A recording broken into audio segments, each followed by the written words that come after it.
So we're going to be covering Gurren Lagann, and from the get-go I'm going to tell you to please forgive my pronunciation errors, which I am going to mess up quite a few things.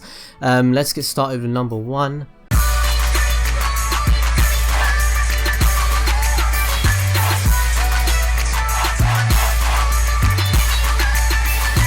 Did you guys know that Gurren Lagann's anime was created before the manga? The series was animated by Gainex and co-produced by Animplex and Konami. It was directed by Hiroyuki Amaishi and written by the well-known playwright Kazuki Nakashima, the same dude who wrote Kill la Kill.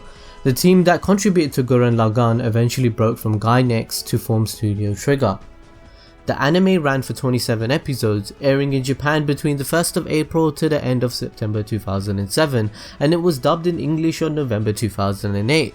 Gurren Lagann received many awards, such as an Excellence Prize at the Japanese Media Arts Festival in 2007, as well as winning the Best Television Production Award at the Tokyo Anime Awards in 2008. The success of the series eventually spawned 2 special episodes, episodes 5.5 titled My Gurren is Sparkling, and a director's uncut version of episode 6 titled There Are Some Things I Just Have to See.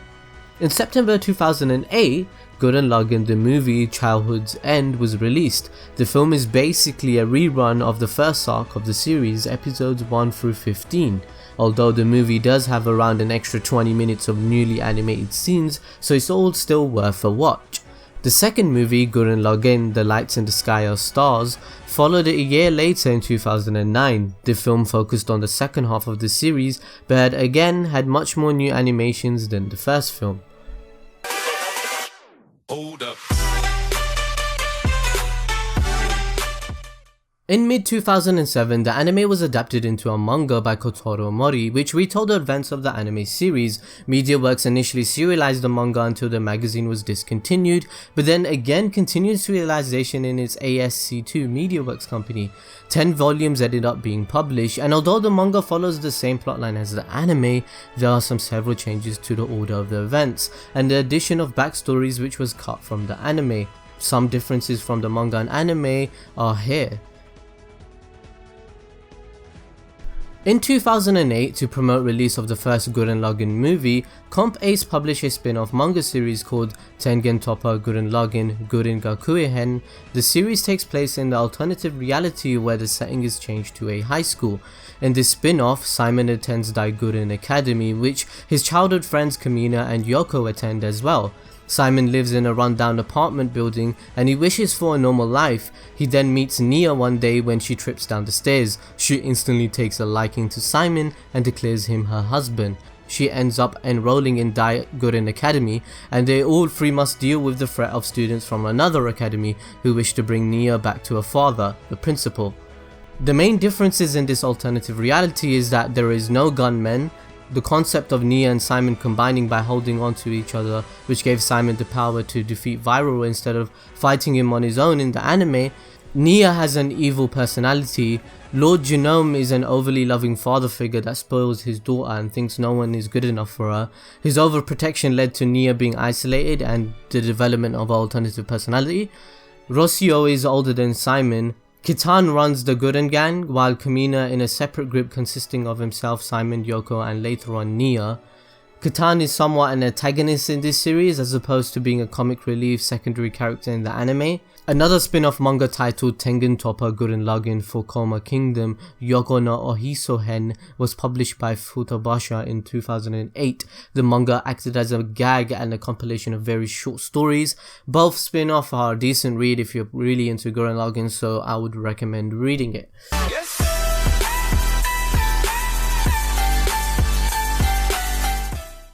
Gurren Lagann was heavily influenced by the manga Getter Robo, which was written by Go Nagai and illustrated by Ken Ishikawa. In an interview, Nakashima mentioned that Ishikawa was the main influence to Gurren Lagann. Specifically, Ishikawa's design of the robots inspired the gunmen and Lagann. Gurren Lagann even paid homage to Getter Robo, especially towards the end of the series, with the Gurren Lagann steadily becoming bigger and bigger to become the tutorial version of itself, much like in the Getter Robo manga. However, Getter Robo isn't the only influence. The final enemy also bears a striking resemblance to Lagoof from the manga Records of Nothingness, which is another work by Ishikawa. Another influence to Gurren Lagann was Gainex Studio themselves and all their previous animes. The theme for character development of the protagonist in the case of Simon was inspired by protagonists from several previous Gainex animes, such as Shinji from Neon Genesis, Noriko from Gunbuster, and Ken Kuba from Otaku no Video. Hold up.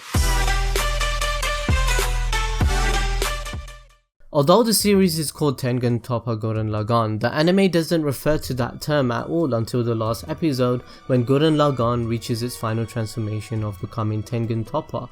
Tengen Toppa Gurren Lagann is actually the third largest mech in anime history. It has been confirmed in the data books that Tengen Toppa Gurren Lagann is 10 million light years in height. Our galaxy, the Milky Way, is 100,000 light years across, and the largest known galaxy today is IC1101, which is approximately 6 million light years across. So the robot is larger than the largest galaxy we know and 10 times larger than our galaxy. So you'll probably be thinking, if Tengen Toppa is the third largest mecha in anime history, then which ridiculous anime would have a larger mech? Well, Gurren Laggan, of course. The second movie of Gurren Laggan introduced the Super Granzo Bomber and Super Tengen Toppa Gurren Lagann. According to Gainex's official guidebook, the Super Tengen Toppa Gurren Lagann is 52.8 billion light years tall. That's about 58% of the entire universe, which spans 91 billion light years. But wait, it doesn't stop there, because after transforming into its drill form, its size is multiplied immensely, since its Super Tengen Toppa Giga drill is at least 10 times longer than itself, so about 528 billion light years, and about 4 times wider, giving it an overall cone area of 180 times the size of the Super Tengen Toppa. Or if you want to put it into universal perspective, the drill would be over 100 universes in size.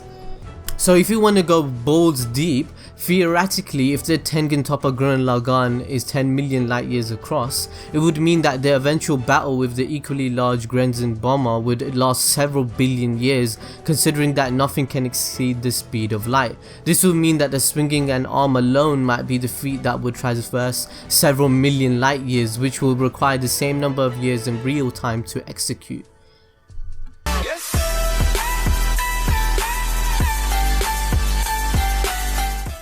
15-episode series of music videos titled Gurren Laggan Parallel Works that contains alternative stories of Gurren Laggan, which was then set to songs from the original soundtrack. The first half of the series was released on June 15, 2008. A second series, dubbed Parallel Works 2, followed with 7 videos on May 26, 2010. These music videos foretell a different version to Gurren Laggan, and some fans suggest that these versions were actually the original concept of the story Nakashima had in mind. It also covers stories related to the anime that wasn't shown. Some of the episodes has interesting backstories, but mostly shows a parody of the other anime with Gurren Lagann characters. You guys should check them out, and they can be found on YouTube. Hold up. The antagonist of the first arc of the series, Lord Genome, has been alive for over 1,000 years and is officially the oldest human being in the entire series. His name comes from an English word, Lord, and genome, the blueprint for an organism found in DNA. His name was combined to avoid confusion among Japanese readers about Lord being a title. Although Gurren Lagann doesn't explore much on Lord Genome and his generals in the actual anime, Gainax went over Lord Genome's past in the Parallel Works series. Without too much spoiler, Genome is shown as a child accompanied by his generals when they were simple animals. The music video shows that Genome was following the same path as Simon. It also shows his love for animals and his reason for creating the Beastmen. Lord Genome's 4 supreme generals are based on the 4 legendary animals representing the 4 symbols of Chinese constellations. The generals' names are derived from the 4 nitrogen nucleotides bases found in DNA. They also represent the 4 classical elements. Guam's name is based on the nucleotide guanine, his gunman Gamba is based on the mythical black tortoise, and he represents Earth. Timilf's name is based on the nucleotide thymine, his gunman is based on the mythical Byakugu the white tiger, and he represents fire. Adian is based on the nucleotide adenine, her gunman is based on the Azuri dragon, and she represents water. Saitomander's name is based on the nucleotide cytosine, and his gunman is based on the mythical vermilion bird. Saitomander's represents wind. Time Milf's relationship with Adian is most likely related to the relationship between their respective DNA chemicals. Thymine and adenine are always bound to one another in a DNA strand.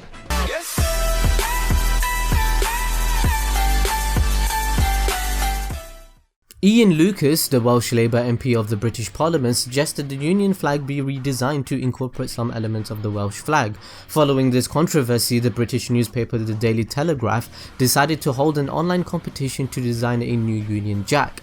An anonymous Norwegian user was declared the winner with over 55% of the votes. His design was the Union Jack with a flaming skull of Team Toppa Gurren on the top.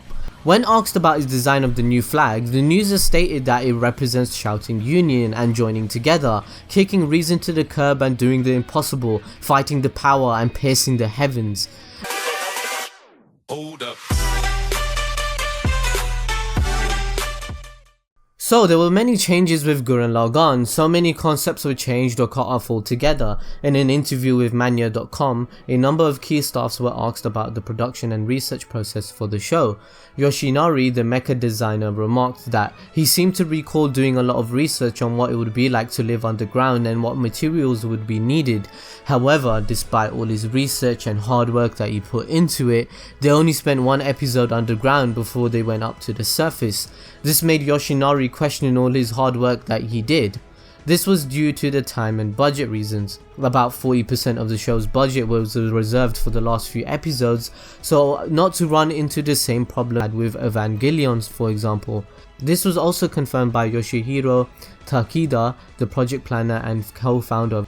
With the anime news network ANN asked if there was anything specific that didn't make it to the final animation. Takeda responded in his own words that there were more we wanted to depict within the series, such as wanting to spend more episodes on what it would be like to live underground, 2 episodes at least. Another example was when the story moved into the jail. We wanted to spend more time with that, but we weren't able to, so they clearly had production issues.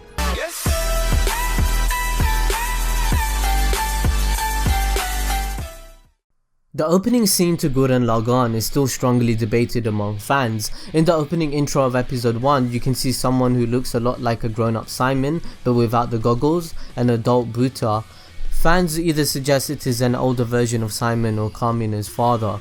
Although from behind the scenes movies, it seems that the creators included that scene and didn't know what they were going to do with it by the end of the series. They fleshed out the plot beforehand, but thought it would be a good idea to show Simon grown up at the very start, since the show is all about his growth into adulthood. This is supported by how adult Simon's voice actor also voices the man in the opening scene. However, fans have come up with very convincing argument and theory that the man is in fact Kamina's father.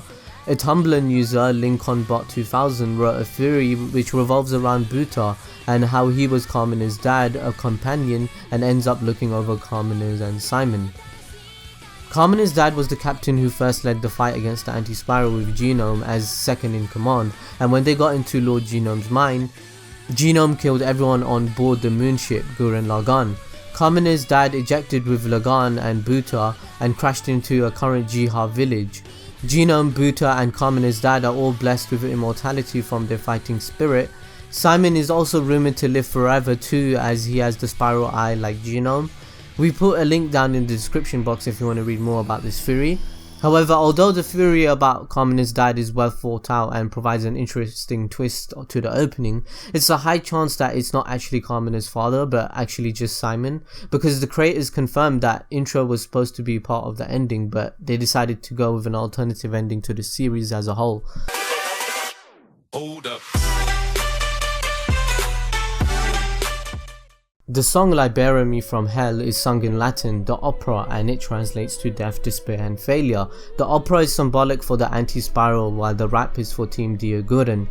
As the song progresses, the opera gets louder and louder, as in the anti-spiral is going to defeat Hope and crush them, but the rap starts to get louder and louder as well.